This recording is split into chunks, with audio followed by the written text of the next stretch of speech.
안녕하세요. 강미정입니다. 사회에 막 발을 들인 초년생에게 가장 필요한 게 바로 재무 관리일 텐데요.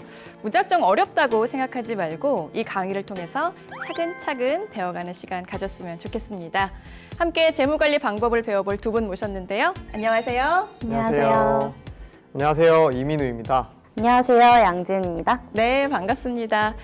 자, 그럼 오늘 강의해 주실 윤영섭 강사님 박수로 모시겠습니다. 네, 반갑습니다. 저는 국민연금공단 노후준비 전문 강사 윤영섭입니다. 오늘 여러분들과 재무관리 어떻게 하면 좋을지 같이 얘기 나눠보도록 하겠습니다.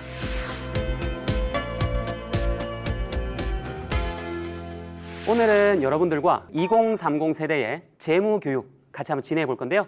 강의 주제는 합리적인 금융소비와 자산관리입니다.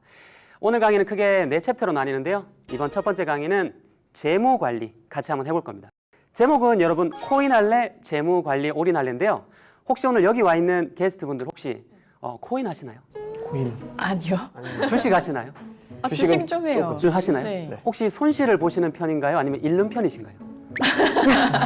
솔직히 수익을 거둔다는 게 상당히 어렵기 때문에, 왜냐하면 여러분 실제로 요즘 투자가 광풍입니다. 정말 2030 세대는 물론이고 5060 세대까지 노후의 은퇴 자금까지 지금 주식시장에 들어오고 있거든요.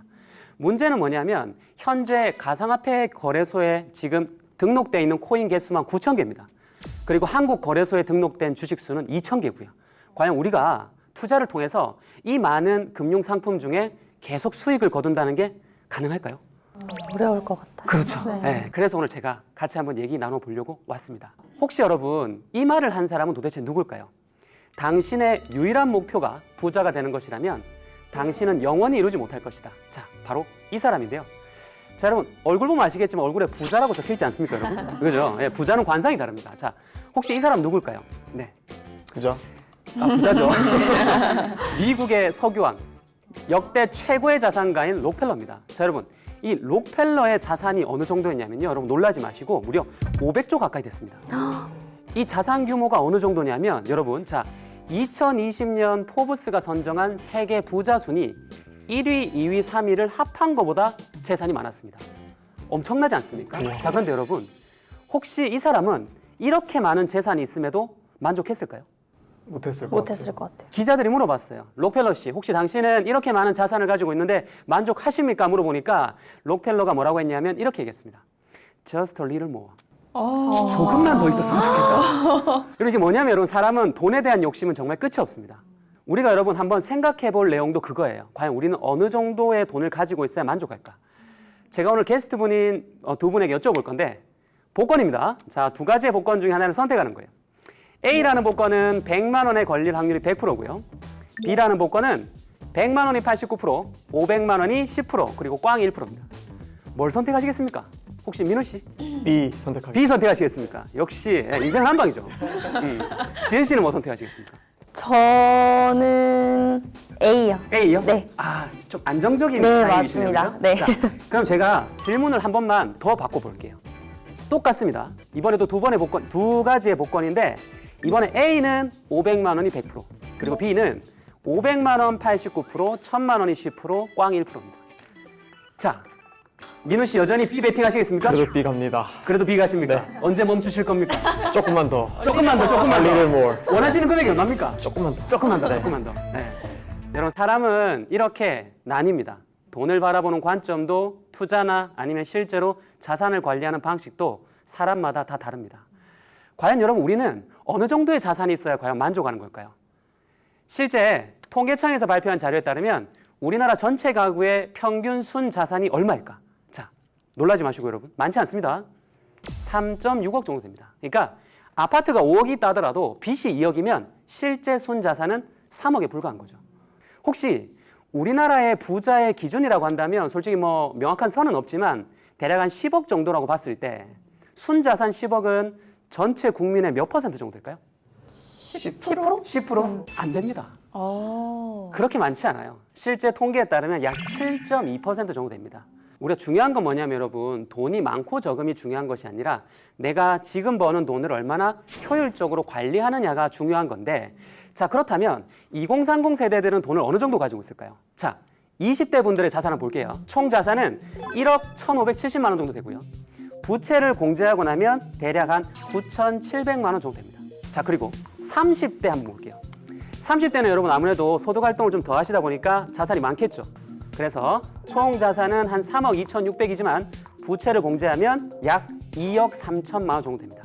자, 여러분 이 강의를 들으시는 2030 세대분들, 내가 이 수준보다 적다고 아니면 많다고 해서 절망하거나 과신할 필요 없습니다. 왜냐하면 앞으로 우리가 돈을 모아가는 게 중요하지 지금의 상황이 전부를 의미하는 것은 아니거든요.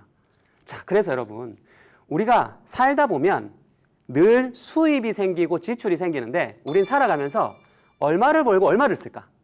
통계를 보면요. 사회초년생이 연봉 한 3,300만 원 기준으로 연 1.5% 급여가 오른다고 가정했을 때 은퇴 시점까지 약 한 16억 정도를 법니다. 그런데 평생 동안 얼마를 쓸까? 자, 보세요. 결혼, 자녀 양육, 아파트 그리고 은퇴 준비까지 하고 나면 약 14억 8천만 원이 듭니다. 그런데 여기에는 생활비라든지 아니면 각종 공과금이나 우리가 필수적으로 써야 되는 돈은 또 빠져 있습니다. 어떻게 해야 우리는 수지타산이 조금 맞을까? 단순히 우리가 여러분들 월급을 받으면 적게 쓰고 저축만 한다고 돈이 불어날까요? 아니요. 그렇지 않습니다. 세상이 그렇게 녹록하지 않아요. 무슨 말이냐면 여러분들이 태어나셨을 80년대, 90년대 금리를 한번 보여드려 볼게요. 예전에는 상당히 고금리였습니다. 80년대 때 시중은행 금리가 몇 프로였냐면 여러분 보세요. 금리가 무려 낮은 게 20%입니다. 도시근로자 목돈 마련 저축인 재형저축 5년제가 36%였어요. 여러분. 와.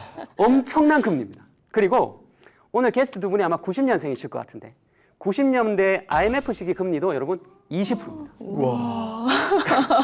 그런데 여러분 지금은 금리가 몇 프로일까요? 지금 금리 1.2. 지금 기준금리가 여러분 1%입니다. 1% 저금리 시대에 우리가 저축만 한다고 돈을 벌 수는 없죠. 그죠? 어떻게 하면 좋을까? 우리가 여러분 살아가다 보면 정말 많은 이벤트들이 존재합니다. 아직 결혼하지 않으신 분들은 결혼 자금이 필요하고요. 그죠?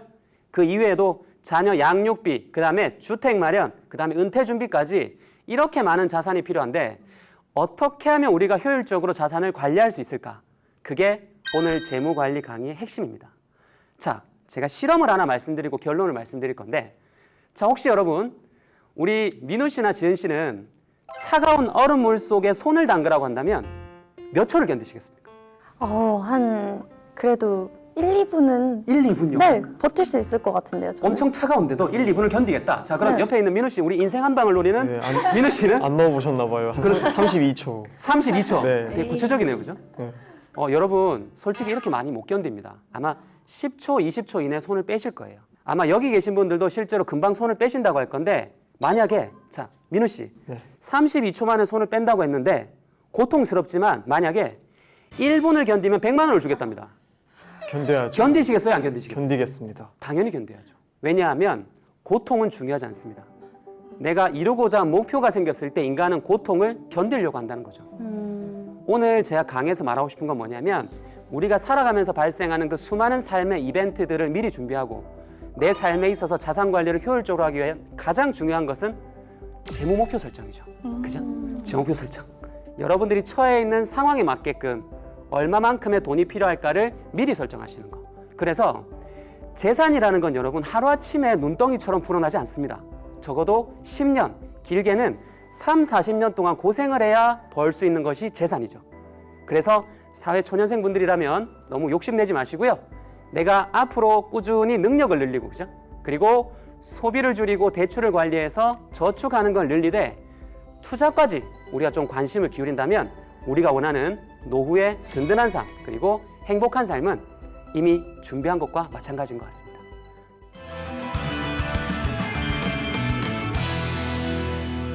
네, 그러면 강의는 여기까지고요. 한번 게스트분들 질문을 한번 우리 받아볼까요? 네. 요즘에는 젊은 사람들도 저축보다는 투자를 더 많이 하는 경향이 있던데 혹시 각자 개인적인 성향에 따라서 돈을 모으는 방법도 다 다를까요? 그렇죠. 지은 씨가 아까 강의 중에서도 보였다시피 안정형인 사람이 있고요. 아니면 민우 씨처럼 약간 공격적인 투자형인 분들이 있습니다. 우리가 흔히 위험 감내력이라고 하거든요. 뭐냐면 내가 투자 능력도 있고 투자 성향도 공격적이라면 위험 감내력이 큰 겁니다. 이런 분들은 코인 하셔도 돼요. 하지만 한 방에 너무 많이 들어가면 안 됩니다. 소액씩 경험을 쌓아가신다는 생각으로 안전하게 투자하시는 것이 좋고, 그리고 지은 씨처럼 내가 투자 경험은 좀 작지만 안정적인 투자를 하고 싶다라고 한다면 예금이나 보험 상품을 활용하는 게 좋을 것 같습니다. 그리고 재무 목표를 아까 세우는 게 중요하다고 하셨는데 그럼 가장 고려해야 될 항목이 어떤 걸까요? 아마 지금 강의 들으시는 분들도 아마 연령대가 다르실 거예요. 상황도 다르고. 그래서 가장 중요한 건 내가 지금 이룰 수 있는 가장 현실적인 거, 그리고 현실적이면서 실현 가능한 것을 하는 것이 좋습니다. 왜냐하면 난 내년에 1억을 모아야지. 이건 여러분 불가능하거든요. 그래서 내가 이제 막 사회생활을 시작했다면 매달 80만 원씩 1년 뒤에 1,000만 원을 모으는 건 어떨까? 자동차를 구매한다면 지금 바로 사는 게 아니라 돈을 조금 모아서 내년 내후년에 목돈을 좀 만들어서 자동차를 사는 건 어떨까? 이렇게 설계하시는 것, 조금씩 출발하시는 게 중요한 것 같습니다. 1부 재무 교육은 여기까지고요. 다가올 2부 소비 습관입니다. 이거에 대한 내용은 또 다음 화에 진행하도록 하겠습니다. 감사합니다. 감사합니다.